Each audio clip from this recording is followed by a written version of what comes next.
Ucap syukur Tuhan, biarlah pujian penyembahan yang kami naikkan kepada Tuhan sungguh-sungguh menjadi dupa yang berbau harum. Biarlah Tuhan disenangkan karena kami menaikkan pujian dari sikap hati dan sikap hidup kami di dalam perkenanan Tuhan. Terus Bapa, Engkau bawa kami senantiasa dalam perkenanan-Mu, mampukan setiap kami untuk terus berjuang Tuhan, hidup di dalam kebenaran-Mu. Urapi hamba-Mu yang tidak ada apa-apanya, urapi setiap sahabat mesbah mujizat dimanapun berada. Kami percaya mujizat Tuhan masih terjadi.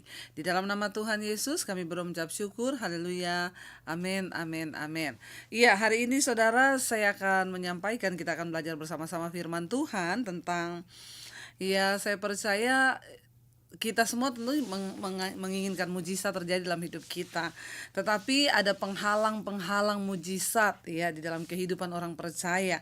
Dan saya hanya menyampaikan, ya tentunya banyak penghalang mujizat, dan saya mungkin hanya menyampaikan sedikit saja dari satu renungan firman yang saya pasti dan percaya ini akan ya bisa membuat kita semua introspeksi diri.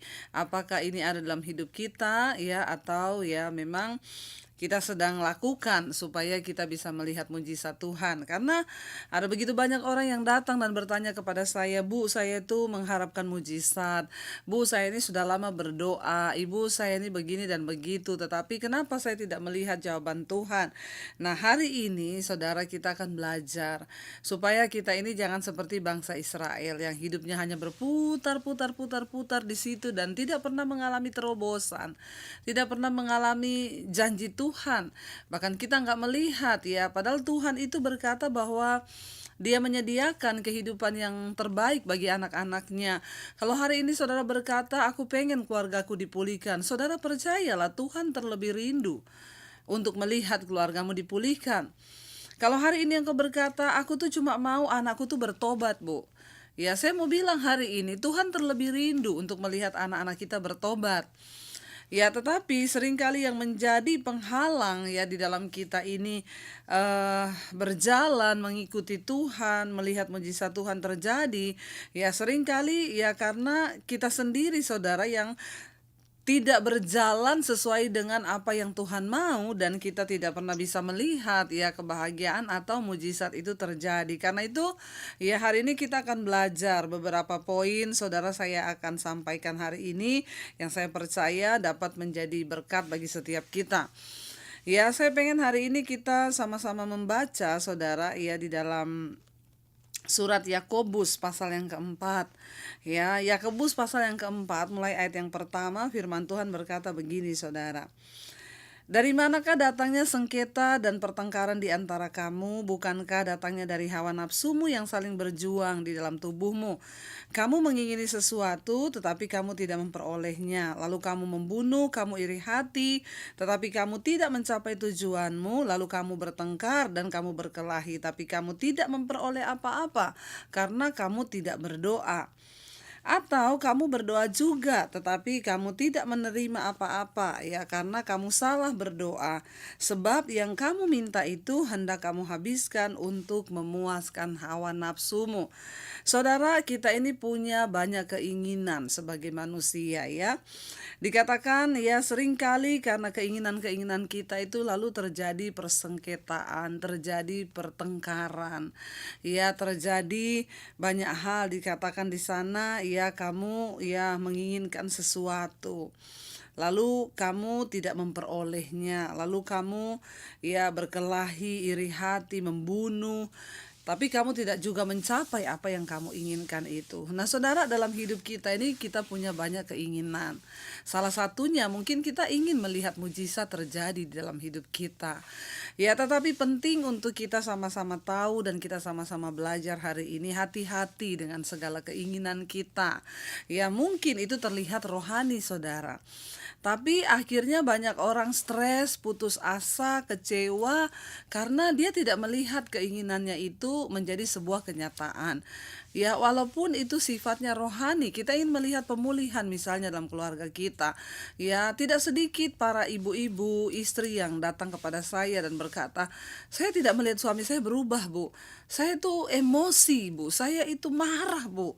Rasanya kok lama gitu." Tuhan menjawab. Saudara, ya keinginan itu ya memang wajar bagi setiap manusia, itu kita punya keinginan. Ada juga yang datang berkata, "Bu, ya saya tuh pengen rumah tangga saya mengalami terobosan dalam hal keuangan. Saya tuh nggak pengen utang terus, Bu. Masa tiap hari ya kami untuk mencukupi kebutuhan aja utang-utang, ya gali lobang tutup lobang." Saudara, setiap manusia itu pasti memiliki keinginan, dan keinginan itu adalah wajar karena kita ini kepengen hidup yang lebih baik. Ya, ketika bangsa Israel ada diperbudakan di Mesir, mereka juga mengharapkan satu nasib yang lebih baik. Ya, lalu mereka mulai berseru kepada Tuhan. Mereka mulai ya meminta kepada Tuhan. Dan Alkitab berkata Tuhan mendengar doa mereka. Jangan berpikir bahwa Tuhan tidak mendengar doa saudara. Saudara berkata, "Saya sudah berdoa, Bu, bertahun-tahun buat rumah tangga, bertahun-tahun buat keuangan. Saya sudah berdoa bertahun-tahun buat suami, saya sudah berdoa bertahun-tahun buat anak. Tapi kenapa Tuhan gak dengar?" Tuhan itu mendengar, saudara. Ya, dan Dia itu melihat keinginan kita seperti halnya bangsa Israel. Tuhan itu mendengar. Dan ketika Tuhan mendengar, Tuhan bertindak sebenarnya, membawa mereka itu keluar. Tetapi dalam satu proses untuk mewujudkan keinginan mereka, ya itu ada yang namanya ya proses, saudara. Proses itu harus dijalani. Nah, banyak orang itu ya yang tidak kuat, mereka hanya ingin ya memiliki keinginan, ya kamu memiliki keinginan, ya kamu punya ya satu kerinduan, keinginan untuk melihat ya pemulihan, untuk melihat keadaan keuangan lebih baik, melihat keadaan rumah tangga lebih baik. Tapi mari saudara, kita harus menyadari bahwa dalam hidup ini ada yang namanya proses Tuhan. Ya, dan itu tidak mudah. Saya ini mengikut Tuhan puluhan tahun, saudara. Saya juga pengen ya sejak ikut Yesus hidup saya menderita. Ya, menderita terus, apalagi dalam hal keuangan, saudara. Pas-pasan terus setiap hari tuh rasanya ya, bahkan ketika menikah pun ya pas-pasan. Siapa sih yang tidak pengen hidup? Ya, apalagi kita baca janji Tuhan, engkau akan diberkati dan engkau akan menjadi berkat. Ya, kita ini dulu ya pengen jadi berkat aja, bagaimana ya, orang kita aja pas-pasan ya. Jadi rasanya ada sesuatu keinginan di dalam diri kita, saya dan juga suami, untuk ya menginginkan satu pembaharuan di dalam hal keuangan, satu terobosan di dalam hal keuangan. Tapi bagaimana caranya, Tuhan? Ya, tapi kami berseru kepada Tuhan. Nah, di dalam melihat proses ya untuk melihat keinginan kita itu terwujud, tentu ada hal-hal yang harus kita lakukan. Ya, bangsa Israel ketika mereka dipanggil keluar ya untuk Tuhan menyelamatkan mereka ya dari nasib yang buruk kepada satu nasib yang lebih baik, ya itu ada tahapan, saudara, yang harus mereka taati, yang harus mereka penuhi. Ketika saya dan suami kami berseru juga kepada Tuhan, kami pernah bersehati, saudara. Ya, waktu itu saya ingat banget, ya kami itu sampai terlilit hutang, saudara. Ya, bukan mudah proses Tuhan yang kami jalani. Mungkin ya di antara saudara ya belum ada yang pernah rasa dikejar debt collector. Saya rasa, saudara. Karena waktu itu kami mau bayar cicilan rumah, nggak bisa. Jadi saya gesek kredit card, saya ambil tunai uangnya, saya pakai buat bayar cicilan rumah. Ternyata itu menggulung, bunga berbunga.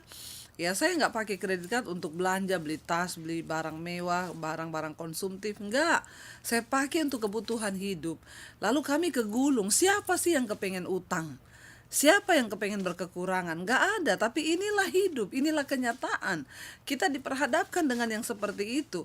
Makanya ya kalau ada orang datang ya kepada saya atau mungkin kepada Pak Lukas, banyak datang, "Pak, saya ini banyak utang." Saudara, kita tuh gak bisa melakukan apa-apa. Ya, saya pun juga tidak bisa menolong terlalu banyak. Ya, mungkin hari ini kita bisa kasih untuk kebutuhan, tapi setelah itu kan enggak. Makanya selalu saya berkata, cari Tuhan. Di dalam proses Tuhan menyatakan mujizat. Ya, memang ada mujizat yang langsung terjadi saat itu, tetapi ada mujizat yang membutuhkan proses seperti bangsa Israel. Mereka itu butuh proses untuk bisa mengalami mujizat yang Tuhan janjikan. Dan proses itu cepat atau lama tergantung bagaimana respon kita. Waktu saya dan suami berdoa bersama, ya akhirnya saudara bisa bayangkan ya, saya diteriakin debt collector depan pintu pagar rumah. Ya, pendeta utang nggak bayar, nangis nggak saya, nangis saya saudara. Saya bilang, Tuhan, kenapa hidup saya begini? Saya tidak hura-hura loh. Saya tidak memakai uang itu untuk keinginan daging, untuk memuaskan hawa nafsu, enggak. Saya pakai untuk kebutuhan cicilan rumah, kebutuhan hidup kami sehari-hari dengan 3 anak di Jakarta. Dan itu enggak mudah ketika saya diteriakin pendeta enggak bayar utang. Ya saya cuma bisa nangis di kamar saudara. Dan prinsip kami berdua, ya hamba Tuhan tuh enggak boleh pinjam uang, nggak boleh minta uang. Jadi kami, siapa yang kami harapkan? Tuhan. Saya tidak telepon orang tua saya, mami saya, atau telepon saudara saya, kakak ipar saya dan bilang, kita bisa pinjam uang nggak? Nggak saudara, tapi kami berseru kepada Tuhan. Ini loh yang saya maksud, ada proses di dalam kita menuju kepada mujizat yang Tuhan janjikan. Kami bersepakat ya, bersama-sama kita duduk, lalu kita bertanya kepada diri kita, pertama introspeksi diri, kenapa bisa begini? Ayo kita perbaiki apa yang kita bisa perbaiki. Mungkin kita ada salah di dalam hal menggunakan keuangan. Ya, ayo kita mulai bedakan antara keinginan dan kebutuhan. Ya, kalaupun selama ini mungkin ada keinginan-keinginan yang tanpa kami sadari, kami memakai uang untuk membelanjakan sesuatu yang bukan kebutuhan, ya kami minta ampun. Lalu saya dan suami bersehati sepakat, ingat saudara, di dalam kita meminta mujizat kepada Tuhan, ya suami istri itu wajib bersehati sepakat. Jangan ada sengketa, pertengkaran. Semakin banyak keinginan di hati, itu emosi itu semakin akan cepat memuncak. Ya benar saudara ya, makin kita rindu rumah tangga kita dipulihkan, makin kita rindu keluarga kita dipulihkan, tuh makin emosi bawaannya. Karena kita sudah punya mimpi keluarga yang seperti ini, sudah punya mimpi keuangan yang seperti ini. Ternyata yang di depan mata yang kita hadapi tidak sama dengan yang kita mimpikan. Itu memancing benar-benar ya bikin bertengkar. Makanya ayat ini berkata, kamu mengingini sesuatu tapi kamu nggak dapat, lalu kamu berkelahi, kamu bertengkar, bahkan sampai ada yang membunuh loh saudara. Kenapa bisa sampai ada seorang yang bisa membunuh? Ternyata karena banyak keinginan di dalam diri. Ya banyak, dan saya yakin keinginan manusia itu pasti yang baik. Nggak ada orang yang kepengen nggak baik, itu nggak ada. Semua kita kepengen yang baik, pengen hidup lebih baik, rumah tangga lebih baik, kesehatan lebih baik, ya kita kepengen keuangan lebih baik. Tentu yang namanya keinginan itu semua yang lebih baik. Tapi saudara di sini ya hati-hati, mujizat itu terjadi nggak instan. Memang ada yang saat itu langsung sembuh dalam waktu semalam. Tapi ada mujizat yang harus kita jalani itu melalui proses ketaatan. Ya, dan selama kita nggak taat ya kita tidak akan melihat. Bangsa Israel, sebuah mujizat besar Tuhan janjikan di depan mereka, yaitu mereka akan mendiami negeri yang berlimpah susu dan madu. Tuhan bilang, di sana engkau akan makan anggur yang tidak engkau tanami. Loh, engkau akan makan gandum yang tidak engkau tanami. Engkau akan memakan hasil kebun yang tidak engkau sirami. Artinya apa? Berkat Tuhan yang melimpah di depan mereka. Tapi untuk mereka bisa mengalami itu, ada proses ketaatan yang harganya itu tidak mudah. Saudara, ketika kami mulai berdoa untuk masalah keuangan, saya dan suami bersepakat. Kita harus sepakat suami istri. Kita ambil semua kredit card itu saudara. Kita duduk, kita hitung semua total utang kita di bank. Lalu kami bersehati, kami tumpang tangan kredit card itu. Dan kami berdoa bersama, Tuhan, kami percaya Tuhan tuh ada. Tuhan itu tahu kebutuhan kami. Kami menangis bersama, kami tumpang tangan bersama. Tuhan, kami minta Engkau campur tangan. Kita berdua sama-sama berdoa sambil gandeng tangan, sambil menangis dan bilang, Tuhan, kami mau mengalami yang namanya financial freedom. Kebebasan, kemerdekaan dalam keuangan, sehingga kami nggak utang terus Tuhan, sehingga kami tidak berkekurangan terus. Kalaupun kami diberkati lebih, kami akan menjadi berkat bagi banyak orang. Itu tujuan kami. Ya, di dalam proses penggenapannya, jaga terus supaya kita ini sehati dan sepakat. Ya, supaya kita cepat lihat mujizat itu. Kalau kita bertengkar, berkelahi, yang ada mujizat udah mau datang nggak jadi, saudara. Ya, mujizat udah mau dibawa lagi berantem ya, dibelokin sudah ke rumahnya Bu Debi aja yang lagi hidup rukun bersama. Karena firman Tuhan itu berkata jelas ya. Jadi ya selama kami menunggu mujizat itu, kita hidup rukun bersama. Dan percaya nggak saudara, tidak lama setelah itu, tiba-tiba ada seorang jemaat itu, dia WA saya, dia bilang, Bu Debi, ya saya pengen ketemu dengan ibu. Ya, ibu ada waktu kapan kita ketemu di salah satu mall? Saya bilang, oh iya, iya, ada apa? Ada yang mau saya sampaikan ke ibu. Lalu saya ketemu saudara, ya waktu itu kami hitung utang kita kira-kira sekitar 80 jutaan. Ya 80 jutaan lebih sama suami. Dan secara manusia kita sudah tidak mampu untuk bayar itu. Karena memang penghasilannya untuk kehidupan sehari-hari aja udah nggak cukup. Itu namanya ya min itu udah bukan nol, bukan kurang lagi ya. Kalau orang bilang mulai dari nol, kita mulai dari min. Itu secara nalar. Apa itu mujizat? Mujizat itu adalah sesuatu yang kita butuhkan, yang melampaui kemampuan kita.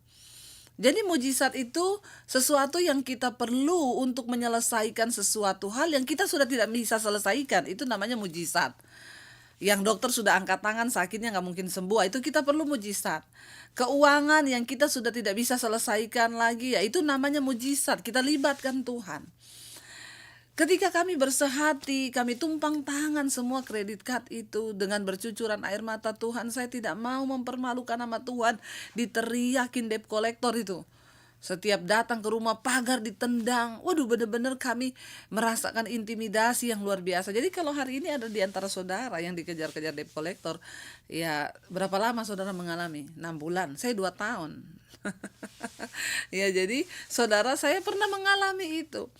Tapi kami berdoa. Nah ketika kami berdoa, tiba-tiba ada seorang ibu, dia bilang, Bu saya pengen ketemu sama ibu. Ya kita nggak ngomong apa-apa, saya juga nggak curhat di khotbah, saudara. Saya punya utang, saudara. Dilarang pendeta itu khotbah sambil curcol ya, curhat colongan. Jadi ada saudara pendeta tuh khotbah, saudara saya beli mobil kemarin dengan iman. Bulan depan saya nggak tahu mau bayar pakai apa. Jadi saya percaya Tuhan pasti akan bikin mujizat. Nah itu bukan mujizat, itu lu curcol, curhat colongan namanya ya. Jadi jangan curhat colongan saudara ya. Kalau mujizat itu ya tanpa orang itu tahu. Dan akhirnya saudara, ibu itu menelpon saya, kami ketemu di mall.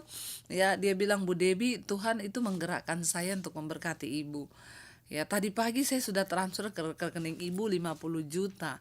Dan ini saya ada satu emas batangan 100 gram. Ini kalau dijual juga 50 juta zaman itu saudara. Sekarang kan udah gak segitu ya mas. Sekarang naiknya udah tinggi ya. Apalagi Mas Daniel itu udah tinggi banget naiknya. Naik timbangannya maksudnya. Ya saudara. Jadi dia bilang ini saya sudah transfer 50 juta. Ini ada emas kalau dijual 50 juta. Ya kalau total semuanya 100 juta. Saudara, di situ saya tuh melihat ya, itu tuh Tuhan. Siapa yang bisa menggerakkan orang? Kami udah hitung total utang kami itu sekitar 80 jutaan. Itu tidak bisa kami bayar dengan kekuatan manusia, dengan gaji, dengan penghasilan kita itu udah nggak mungkin, karena penghasilan aja untuk kebutuhan 3 orang anak dan semua muanya. Jadi saudara, saya mau bilang kepada saudara hari ini ya, mujizat itu masih terjadi. Mujizat itu masih ada. Jangan pernah berhenti berharap pada Tuhan. Tetapi di tengah engkau punya keinginan itu, jaga saudara di dalam ketaatan. Jangan karena kita punya keinginan kita bertengkar, kita berkelahi, kita akhirnya nggak sabar ya, karena manusia itu suruh sabar itu, aduh itu hal yang paling sulit kali ya. Suruh sabar itu sampai kapan sabar ini Bu? Karena ya kita semua pengen hari ini masalah besok dijawab, hari ini ya kita mengalami jalan buntu besok selesai. Tapi Tuhan nggak seperti itu. Ada mujizat yang membutuhkan proses, dan itu Tuhan lihat ketaatan kita. Setelah itu kami beresin semua saudara, ya utang-utang ya kita lunasin semua, ya bahkan masih ada sisanya. Dan saya melihat saudara bagaimana Tuhan itu bekerja. Jadi saudara, dikatakan di sini kalau kamu itu menginginkan sesuatu ya dan kamu belum memperolehnya, maka jangan kamu iri hati, kamu bertengkar, kamu berkelahi, kamu membunuh hanya untuk mencapai tujuanmu. Dan akhirnya kamu juga tidak mencapai tujuanmu, kamu tidak memperoleh apa-apa karena kamu tidak berdoa. Nah, penting di sini bagaimana kita bisa melihat mujizat Tuhan, berdoa. Terutama suami istri, berdoa bersama, tundukkan hati, bergandeng tangan. Ya, ayat 3 berkata, ya atau kamu berdoa juga tapi kamu tidak menerima apa-apa karena kamu salah berdoa, sebab yang kamu minta hendak kamu habiskan untuk memuaskan hawa nafsumu. Mujizat itu bukan untuk memuaskan hawa nafsu. Mari kita introspeksi diri. Mungkin hari-hari ini kita meminta sesuatu tapi untuk memuaskan hawa nafsu kita. Misalnya nih, Tuhan, aku ini udah lama dihina keluargaku. Berkati aku Tuhan, biar keluargaku itu saya bisa balas dendam kepada keluarga saya. Ya, itu hawa nafsu saudara ya.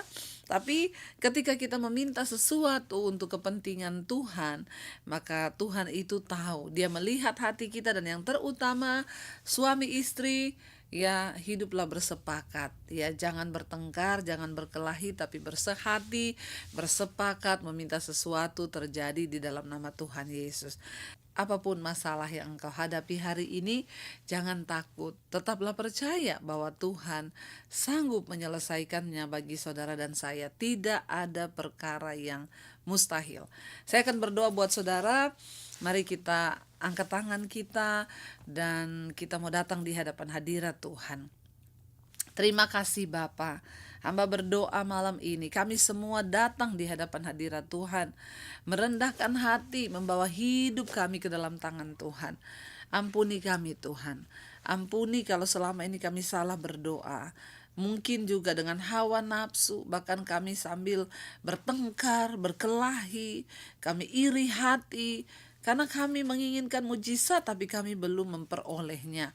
Hari ini kami mengerti firman Tuhan bahwa untuk melihat mujizat ada proses ketaatan yang harus kami jalani agar kami bisa melihat tangan Tuhan bekerja. Berkati setiap mereka yang sakit, mereka yang terlilit masalah keuangan, hutang piutang. Tuhan tolong Engkau sanggup bekerja lebih dari yang kami pikirkan dan lebih dari yang kami doakan. Biarlah mujizat Tuhan terjadi atas setiap anak-anak-Mu dalam masalah rumah tangga, kesehatan, keuangan, bahkan apapun yang menjadi pergumulan hidup kami.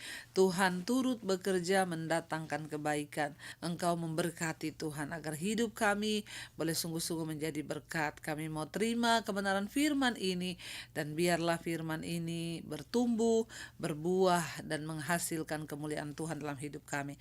Mari buka hati dan tanganmu saudara, terimalah kiranya berkat dari Allah Bapa, cinta kasih Tuhan Yesus Kristus, penyertaan Allah Roh Kudus mengalir atas hidup kita semua, mulai dari hari ini bahkan sampai kali yang kedua Tuhan Yesus datang menjemput kita.